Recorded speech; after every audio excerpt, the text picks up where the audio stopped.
Hello students, इस video के अंदर हम टैरिफ डिस्कस करेंगे। तो लास्ट वीडियो के अंदर हमने डिस्कस किया था वेरियस टाइप के जनरेटिंग स्टेशन, वाट एवर में भी द जनरेटिंग स्टेशन, चाहे आपका डीजल पावर प्लांट है, चाहे आपका हाइड्रो इलेक्ट्रिक पावर प्लांट है, इट हैव सम कॉस्ट। इसका कुछ कंस्ट्रक्शन कॉस्ट होता है, यानी कोई भी पावर प्लांट होगा उसको लेआउट करने के लिए जो कंस्ट्रक्शन कॉस्ट है वो इसमें इंक्लूड करेंगे। जो एम्प्लॉय लगे उनकी सैलरी इंक्लूड करेंगे, जो भी उसका मेंटेनेंस कॉस्ट आ रहा है सब इसमें इंक्लूड करके, और जो इलेक्ट्रिसिटी कंपनियाँ है ना, they are make sure that they have some profit also, ठीक है ना। तो कुछ प्रॉफिट भी अर्न करना है, इन सब को मिला के, ठीक है ना, जो इलेक्ट्रिसिटी हम जनरेट करके सप्लाई कर रहे हैं टू द कंज्यूमर, तो सभी कंज्यूमर के थ्रू हम रिटर्न ले रहे हैं। जो हम पैसे इन्वेस्ट कर रहे हैं उनमें तो हम रिटर्न ले रहे हैं। तो जो इलेक्ट्रिसिटी है, अगर इलेक्ट्रिकल के रेस्पेक्ट में बात करें, जैसे आपका, मैं अभी आपको एग्जांपल देता हूँ। जैसे आप मोबाइल यूज़ करते हो, ठीक है ना, मोबाइल के अंदर आप सिम कार्ड डालते हो। सिम कार्ड क्या करता है, आपको कॉलिंग के लिए काम आता है ना। तो डिफरेंट ऑपरेटर्स आपको सिम कार्ड दे देते हैं, you can use that SIM card ना। तो जो आप कॉलिंग करते हो या जो भी डेटा यूज करते हो, कॉलिंग या डेटा जो भी आप यूज करते हो, उसके रिगार्डिंग आप कुछ उसमें रिचार्ज कराते हो, मंथली रिचार्ज कराते हो, मंथली, क्वार्टरली, ईयरली, जो भी आपका है रिचार्ज करते हो। ये रिचार्ज किस बेसिस पे होता है आपका, आप कॉल कितना टाइम कर रहे हो, ठीक है ना, आप डेटा किस स्पीड से यूज़ करोगे, 2G की स्पीड से यूज़ करोगे या 4G की स्पीड से डेटा यूज़ करोगे, तो सारा का सारा इसके अंदर इंक्लूड होता है। और जो सर्विस कंपनी आपको ये प्रोवाइड कर रही है, सर्विस कर प्रोवाइड कर रही है, they want some profit also, ठीक है ना। इसी तरह इलेक्ट्रिकल के अंदर जैसे आप जनरेशन करते हो, ठीक है ना, जनरेशन करने के बाद इसको आप ट्रांसमिट करते हो, ये आपका जनरेशन है। देन आप इसको ट्रांसमिट करते हो,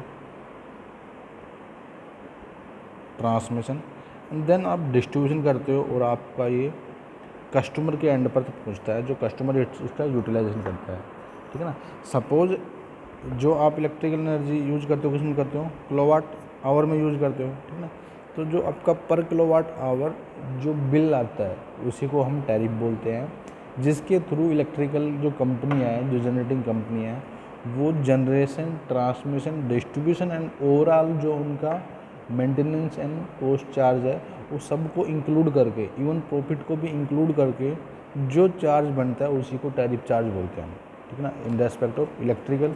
देखो, tariff is the rate at which electrical energy is sold to the consumer, ठीक है ना। कंज्यूमर को हम, जो जनरेटिंग स्टेशन है कंज्यूमर को वो सोल्ड करती है, ठीक है ना, जिस रेट पर वो सोल्ड करती है ना।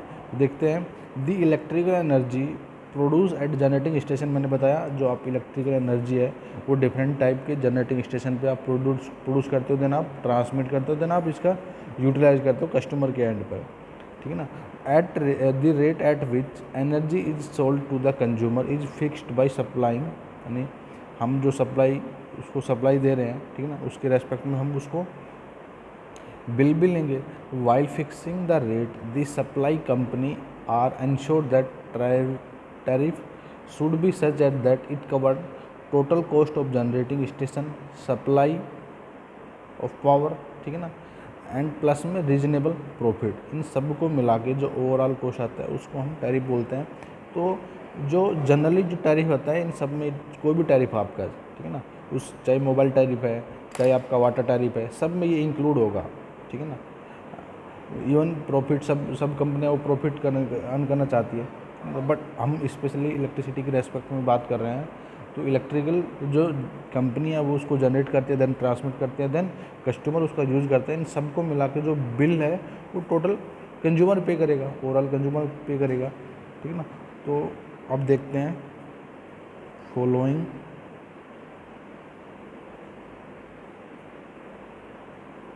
Factor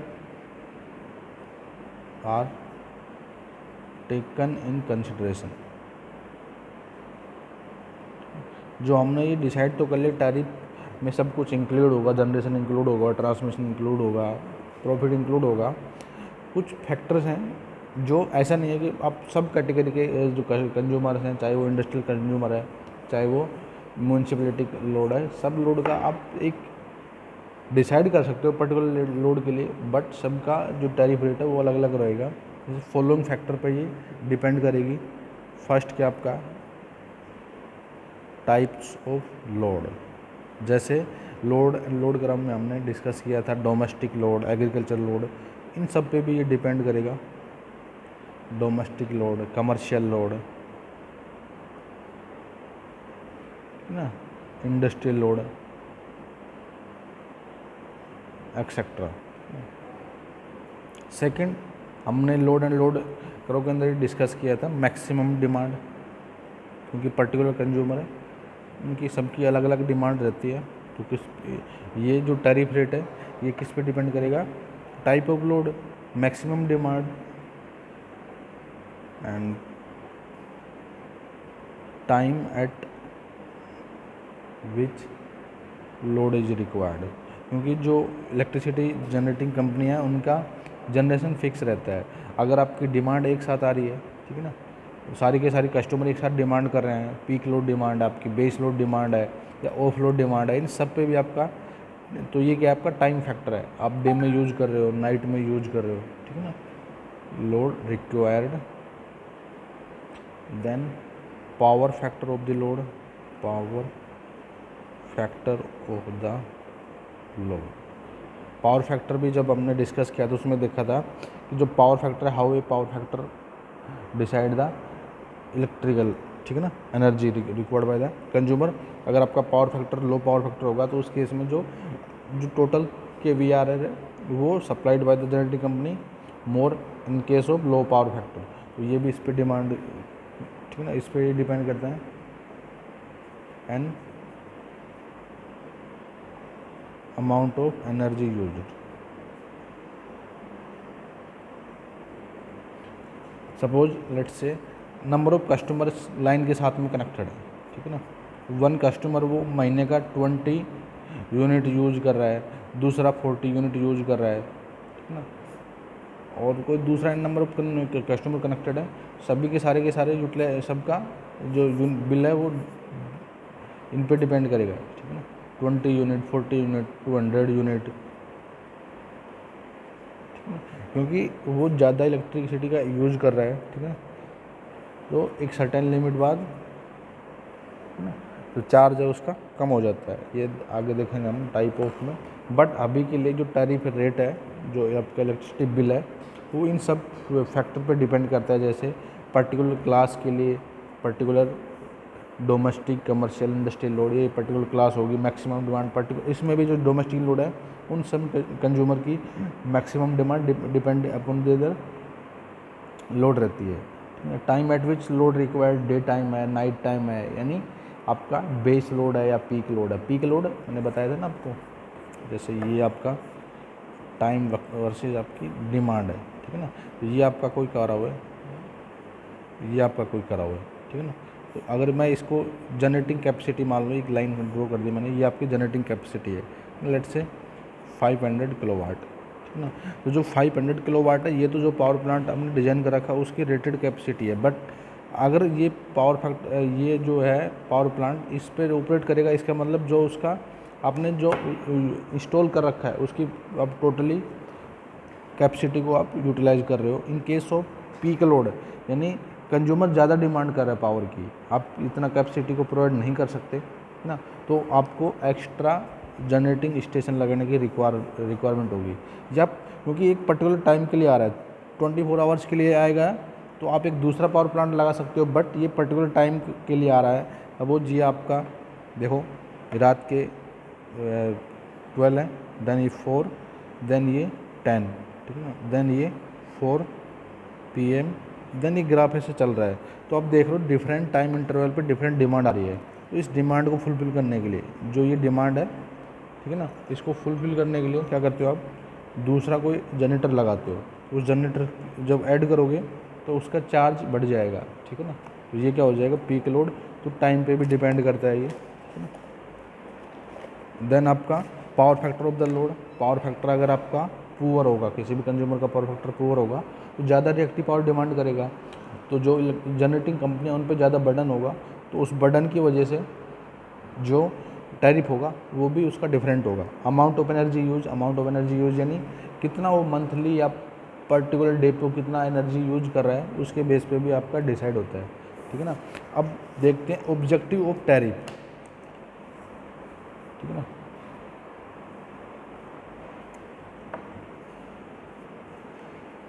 objective of tariff,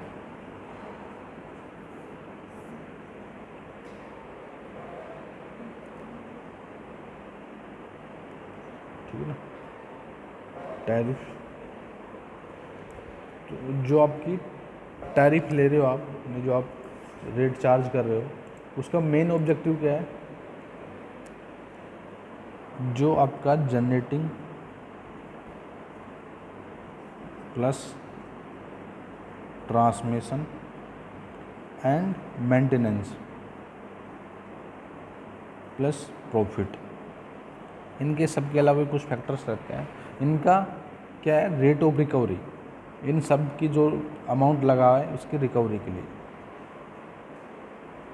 main objective क्या है, जो जनरेटिंग स्टेशन हैं, transmission towers, transmission line layout हुई है, मेंटेनेंस चार्ज है और प्रॉफिट, रीजनेबल प्रॉफिट, इन सब का रिकवरी, ठीक है, इन सब की रिकवरी करते हैं थ्रू द टैरिफ।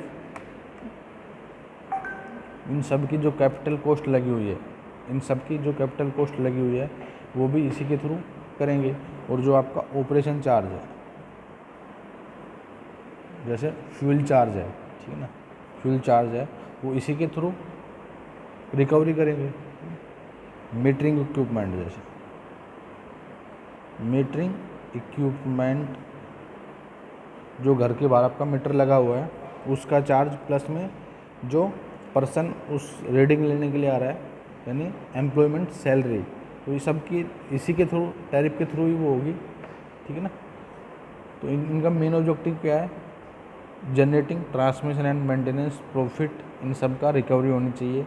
ऑपरेटिंग यानी जो फ्यूल कॉस्ट है उसकी रिकवरी, प्लस में मीटरिंग जो इक्विपमेंट है उनकी, प्लस में जो रीडिंग ले रहा है उन सब की रिकवरी। इनके अलावा भी कुछ पॉइंट हो सकते हैं, ठीक है ना, जैसे जो इंटरेस्ट लग रहा है कैपिटल कॉस्ट पे उसकी रिकवरी, ठीक है ना, या जो लैंड यूज हो रही है उसकी रिकवरी, ये सभी इसी में आ जाते हैं। जनरेटिंग स्टेशन की ट्रांसमिशन, मेंटेनेंस सभी में इसी में इंक्लूड हो जाते हैं, ठीक है ना।